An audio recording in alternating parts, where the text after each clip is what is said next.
Huawei catches a relief, as the U.S. Department of Defense cannot prevent any company from using its equipment. Pentagon seeks a formal waiver.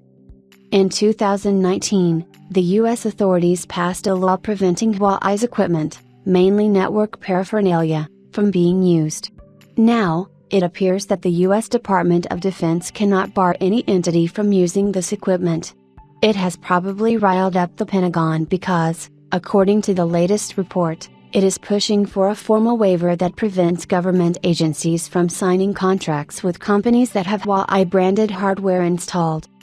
Huawei accounts for 33% of the world's telecommunications equipment globally, making it next to impossible for companies to replace the hardware with something else.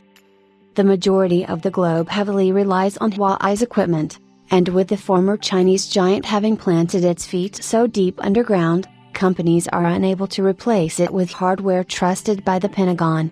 According to Bloomberg, former U.S. Defense Department official and founder of 5M Strategies, Brennan Grignon, believes that the original legislation might have had pure intentions, but the execution was subpar.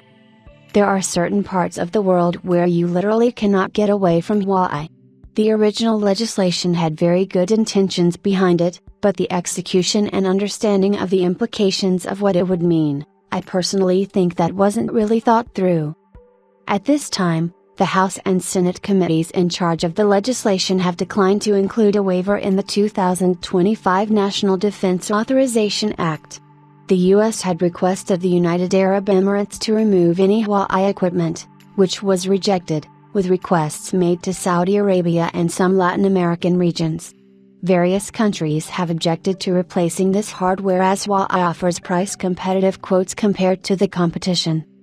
President of the Economic Strategy Institute, Clyde Prestowitz, has sympathized with the Pentagon with the extreme challenge that it needs to scale, but he also calls the organization lazy, believing that every step should be taken to ensure that Huawei's presence is eliminated in different countries.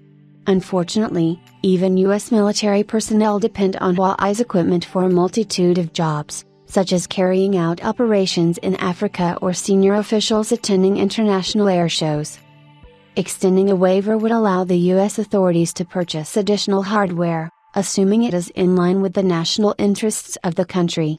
However, the Pentagon will likely not ignore the supposed security risk of the continued use of Huawei equipment.